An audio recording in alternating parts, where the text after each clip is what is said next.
Karena banyak mahasiswa yang tidak terlibat langsung dalam proses lobby-lobby politik kampus, padahal itu pengalaman yang berharga, ya kan? Dunia kampus itu sudah diibaratkan sebagai miniatur negara. Iya. Jadi secara idealnya banyak orang yang berharap untuk bisa merasakan momentum pasca pemilihan. Iya. Tapi notabene-nya proses pemilihan di UIN, khususnya di Fakultas Syariah kan berbeda.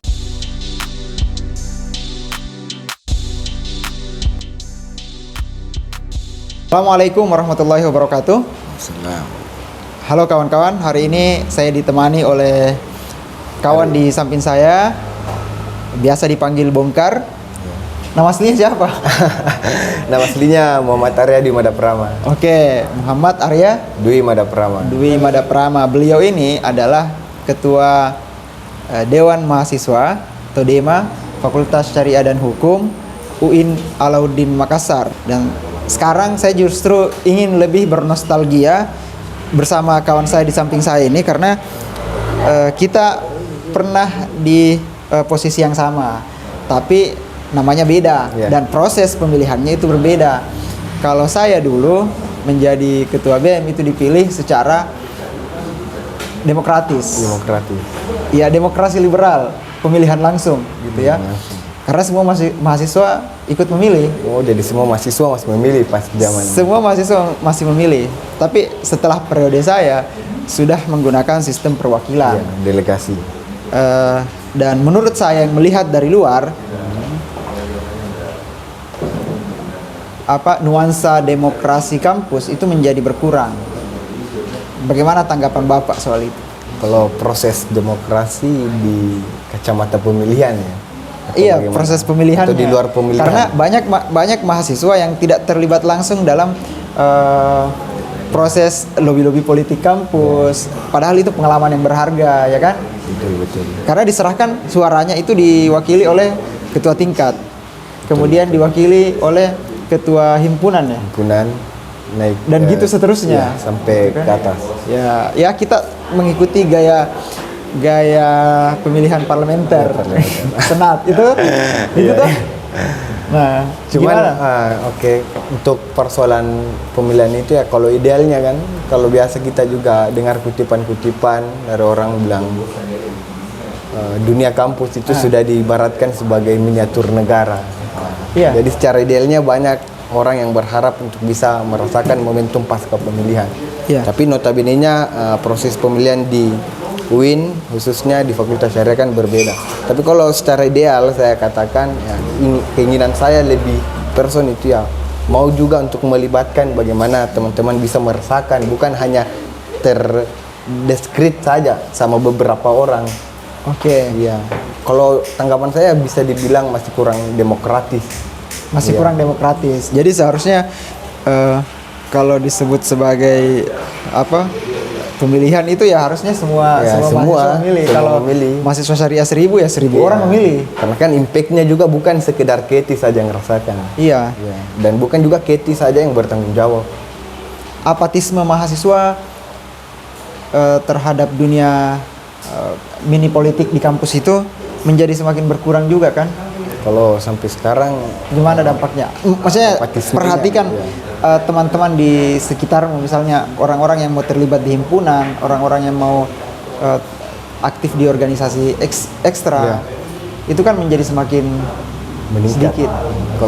Justru semakin sedikit menurut saya yang menggunakan sistem pemilihan melalui sistem perwakilan dibanding yang lalu. Ya.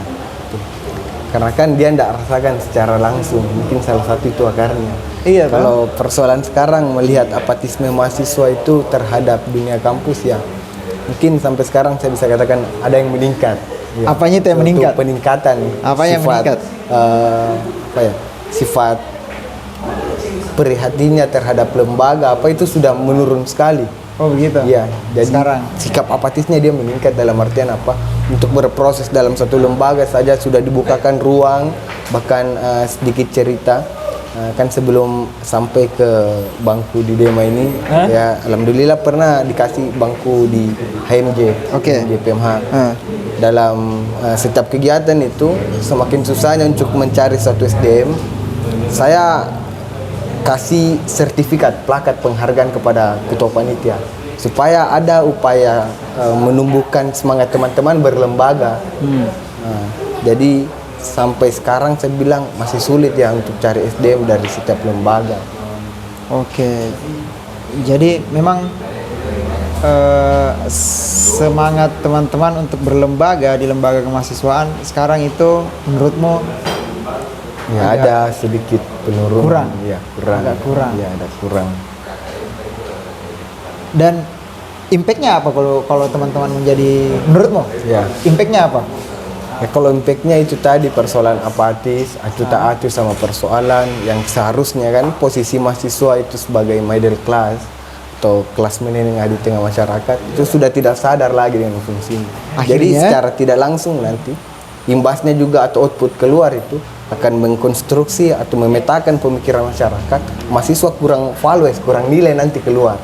Akhirnya Karena kalau sejauh- ada isu-isu semacam minyak goreng naik, premium dihilangkan, mahasiswa menjadi tidak responsif dengan itu. ya itu salah satunya kalau secara internal. Yang seharusnya bagaimana? Nah, yang seharusnya kan itu tadi posisi middle class-nya itu kalau ada suatu polemik atau permasalahan di atas paling tidak sebagai kaum menengah harus bisa menselaraskan antara di atas dan di bawah. Oke. Tapi kalau di tengah saja kurang cakap ataupun lebih apatis atau lebih mementirkan dirinya sendiri akan jadi masalah yang besar. Ya. Apakah responsif kepekaan mahasiswa terhadap isu-isu sekarang itu bisa dimainkan di parlemen jalanan? Kalau persoalan Apakah itu penting atau tidak? seharusnya penting sih kalau Penting. ya, penting Jadi juga. wahai kawan-kawan mahasiswa, turunlah ke jalan gitu. Iya. Slogan yang ideal.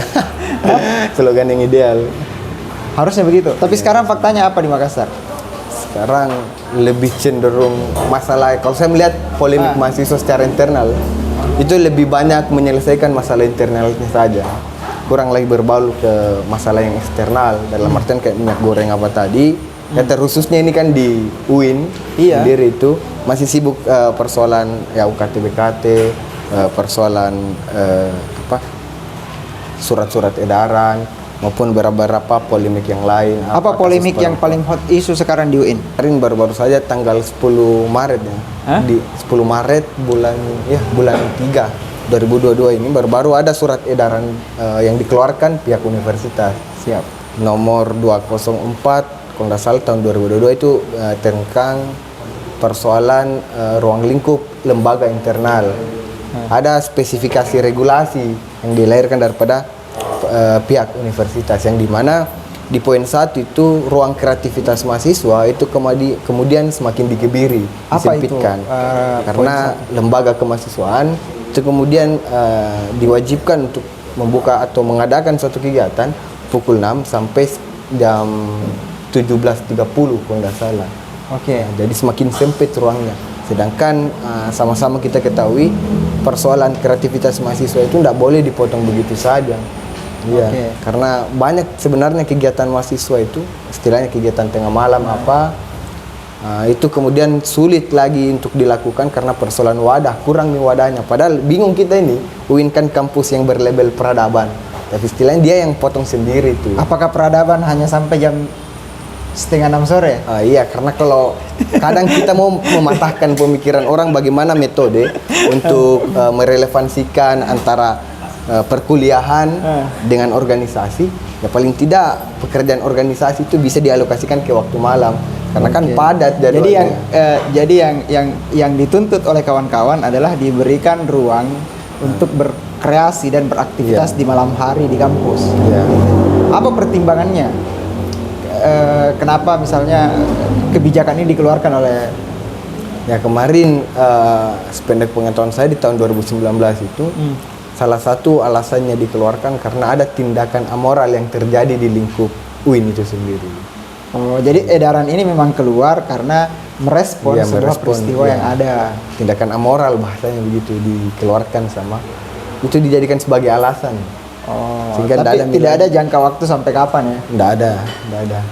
Kalau surat edaran tadi yang dianggap apalagi isi dari surat edaran itu? Poin keduanya itu dia berbicara tentang lembaga eksternal. Kalau mau mengadakan suatu kegiatan itu paling tidak wajib untuk mendapatkan izin terlebih dahulu dari pihak universitas. Kenapa bisa? Karena belakangan ini marak-maraknya diadakan sebuah panggung ekspresi dari teman-teman lembaga eksternal, atau teman-teman aliansi. Dan sekiranya itu alasan daripada pihak pimpinan itu mengganggu aktivitas pada proses pembelajaran.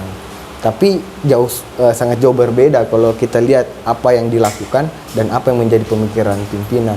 Yang dilakukan teman-teman dalam hal panggung ekspresi itu kemudian cuman membuka lapak baca, membuka ruang diskusi, dan sangat jauh sekiranya. Jadi ingin menghidupkan ruang-ruang akademik baru, tradisi ilmiah yang di kampus, tapi tidak terbatas pada ruang kelas, tapi lapangan bisa dijadikan sebagai wadah. Ya, betul.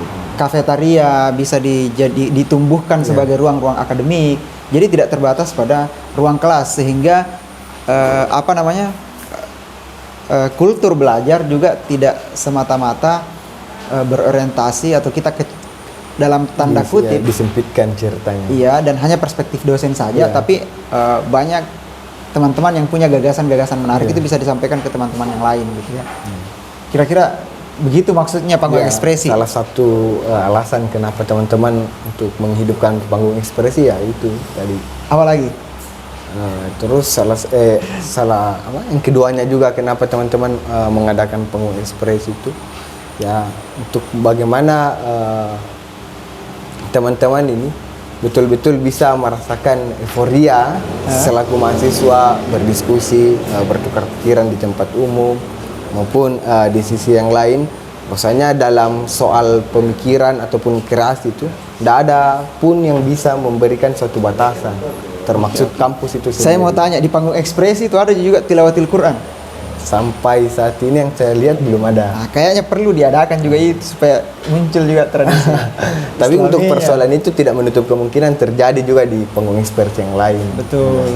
Dan mungkin ada juga yang selalu bilang persoalan agama ya,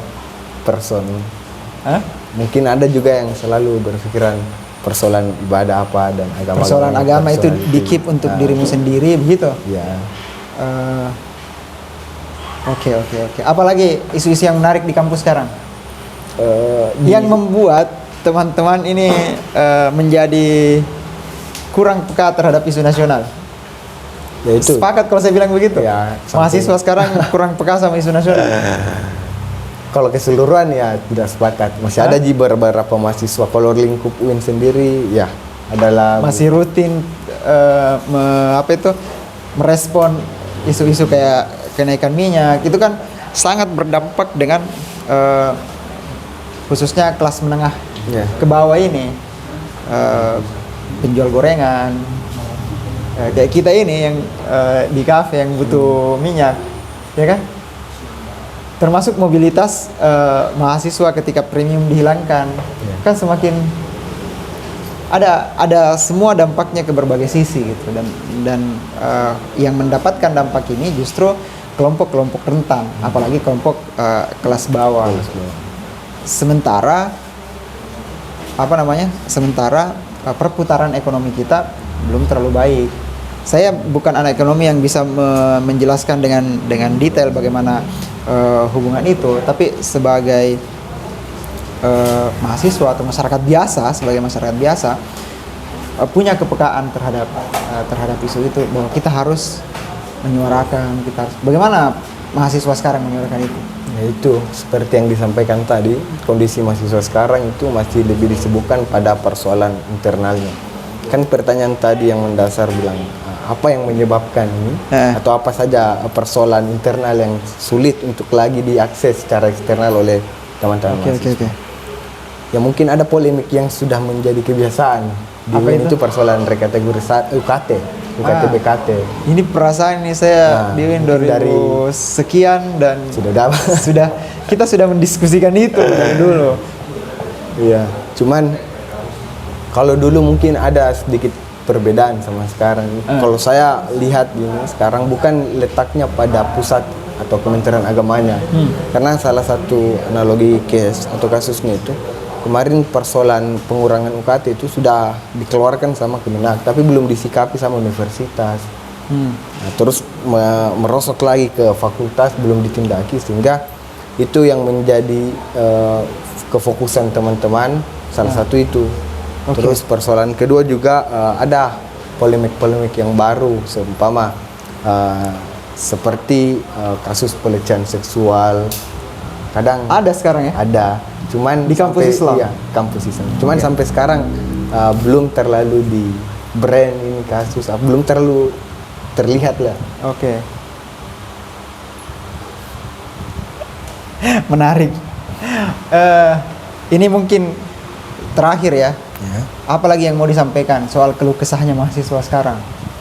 Nah, persoalan itu yang tadi, kalau kita kembali dulu, seharusnya mahasiswa dan pimpinan itu atau daripada universitas itu harus satu dalam tujuan, dalam artian apa, para pihak pimpinan itu betul-betul mendidik. Oke. Dan para mahasiswa juga, sehingga para mahasiswa ini bisa fokus pada tupoksinya sebagai middle class. Dalam artian apa, sekarang pekerjaan yang dilakukan beberapa pimpinan itu bukan mendidik, tapi memaksakan untuk sama dalam satu frame, sama dalam satu pemikiran. Nah, harapan saya ada suatu bonus demokratis lah, atau hak yang mendasar daripada mahasiswa yang diberikan kepada mahasiswa itu sendiri. Demokratisasi kampus. Ya, Begitu. Jadi demokratisasi kampus. pengaturannya dari mahasiswa untuk mahasiswa, begitu. Ya. Iya toh? Karena kan kalau idealnya kita bicara tentang universitas kan tidak terobjek pada pengajarnya saja, Oke. dominan pada taraf mahasiswanya. Oke. Dan yang diharapkan juga keluar daripada universitas kan bukan dosen yang langsung terjun ke lapangan apa, tapi mahasiswa itu sendiri. Jadi mahasiswa diberikanlah kebebasan untuk mengekspresikan pikiran-pikirannya, untuk mengekspresikan gagasan-gagasannya, dan kampus menjadi tempat yang seharusnya tempat yang subur untuk menumbuhkan gagasan-gagasan dan ide-ide kreatif dari teman-teman mahasiswa, ide-ide kritis dari teman-teman mahasiswa. Itu Ya, itu salah satu poinnya. Itu salah satu poinnya. Oke, sampai di sini perbincangan kita pada malam hari ini bersama kawan saya, Bongkar, Ketua Dema. Sekian. Assalamualaikum warahmatullahi wabarakatuh.